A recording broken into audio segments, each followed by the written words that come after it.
नमस्कार, आप देख रहे हैं Purva express TV news. Purva express TV news में आपका स्वागत है। कोलकाता के प्रेस क्लब में West Bengal MR dealer association की तरफ से सोमवार को संवाददाता सम्मेलन करके यह बताया गया है कि उनकी सरकार के सामने 14 दावी है जो सरकार के सामने बात रखेंगे।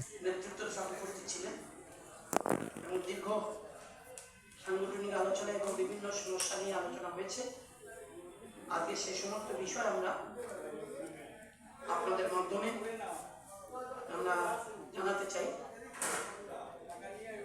হলো আমাদের দুয়ারে রেশন, যে দুয়ারে রেশন আমরা পাড়ায় পাড়ায় গিয়ে গ্রাহকের আমরা পরিষেবা দিচ্ছি। বাংলা রেশন ডিলার 20,765 জন ডিলার আছে। রেশন ডিলাররা পাড়ায় পাড়ায় গিয়ে রেশন সরবরাহ করছেন। কতিপয় ব্যক্তি এই প্রকল্পটাকে বানচাল করার জন্য মহামান্য সুপ্রিম কোর্টে মামলা করেছেন। এই মামলা আগামী 15 তারিখে আছে, কি হবে জানি না।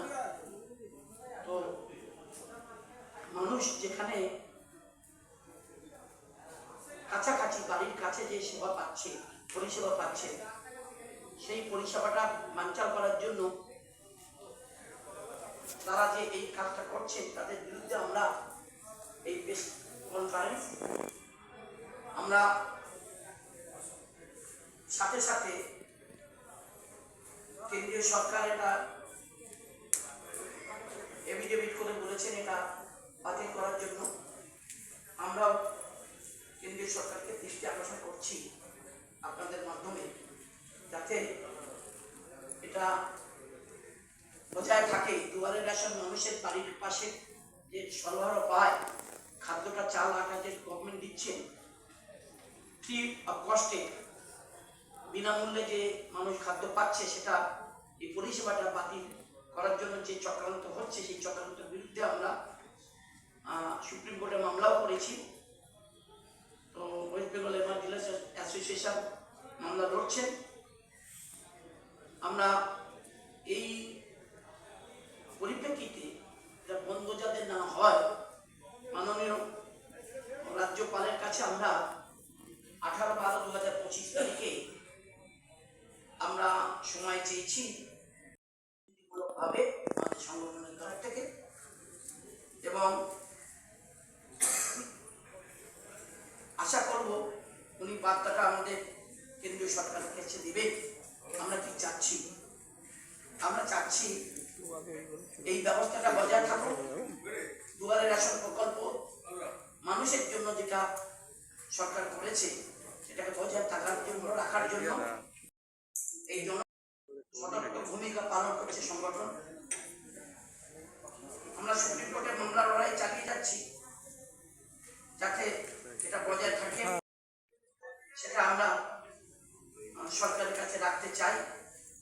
এবং আমরা ইতিমধ্যে মাননীয় মুখ্যমন্ত্রীর কাছে আমরা গত 26/11/25 তারিখে আমরা একটা বার্তা দিয়েছি। আমরা বার্তা দিয়েছি আমাদের দাবি সহ কি আমাদের প্রয়োজন, সেটা আমরা দাবি সহ আমরা মাননীয় মুখ্যমন্ত্রীকে জানিয়েছি। এবং আগামী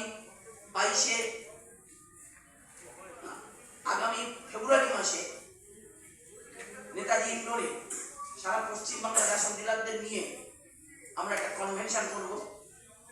সেই কনভেনশন আমরা মাননীয় মুখ্যমন্ত্রী সহ রাজ্য সরকারের সমস্ত মন্ত্রী এবং আধিকারিকদের, খাদ্য দপ্তরের আধিকারিকদের আমরা মানে জমায়েত করার চেষ্টা করব। সেটা আমাদের আজকে সিদ্ধান্ত হয়েছে। আপনাদের মাধ্যমে আমরা জানাচ্ছি।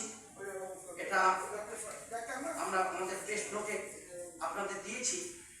আমরা মাননীয় মুখ্যমন্ত্রীকে আমরা বলেছি যে রেশন ডিলারদের বর্তমান কমিশন পরিবর্তন করে দোকানে দুয়ারে কমিশন বৃদ্ধি করার ব্যবস্থা করতে হবে। নদীবহুল এলাকার এবং হিল এলাকার ডিলারদের অতিরিক্ত কমিশন প্রদান করার অনুরোধ করেছি। হ্যান্ডেলিং লস কমপক্ষে 1 কেজি হিসাবে সুব্যবস্থা করার বকেয়া কিছু কমিশন পাওনা আছে পরিবহন খরচ, সেটা আমাদের শক্ত দেওয়ার ব্যবস্থা করতে হবে সরকারকে। এবং দুয়ারে রেশন প্রকল্প পরিবহন খরচের লোকজনের জন্য অন্যান্য প্রস্তাব অনুযায়ী এককালীন 10,000 টাকা মাননীয় মুখ্যমন্ত্রী ঘোষণা করেছেন, অদ্যবধি 5,000 টাকা দিয়েছে। এখনো যে 5,000 টাকা বাকি আছে সেটা পুনরায় শর্ত প্রদান করার জন্য আমরা দাবি রেখেছি। সংগঠন আমরা শ্রী শ্রী জগন্নাথ দেবের যে প্রসাদ বিতরণ করেছি বাংলার রেশন ডিলাররা, আমরা সেই প্রসাদ বিতরণের যে কমিশন সরকার নির্ধারণ করেছেন মাননীয় রাজ্য সরকার, সেই প্রসাদ বিতরণের যে কমিশনটা সেটাকে আমরা সম্পূর্ণ পশ্চিমবাংলার ডিলাররা নিঃস্বার্থভাবে আমরা স্বইচ্ছায় আমরা মুখ্যমন্ত্রীর ত্রাণ তহবিলে আমরা এটাকে প্রদান করতে চাই এবং সেটাকে সম্পূর্ণভাবে আজকে আমাদের রাজ্য কমিটির মিটিংয়েই আমরা সিদ্ধান্ত নিয়েছি। MR dealers association, West Bengal MR dealers association, West Bengal MR dealers association এটা কি স্বেচ্ছায় নিয়েছে? স্বেচ্ছায় নিয়েছে, সবাই আন্তরিকতার সঙ্গে এটাকে আমরা। টাকার পরিমাণটা একটু 1,83,00,000 টাকা। কতজন আপনাদের সদস্য আছে? মানে আমার 19,895 জন। আপনার নাম ডেজিগনেশনটা বলুন। আমার নাম হাজি হাসানুল্লাহ লস্কর, সাধারণ সম্পাদক West Bengal MR dealers association.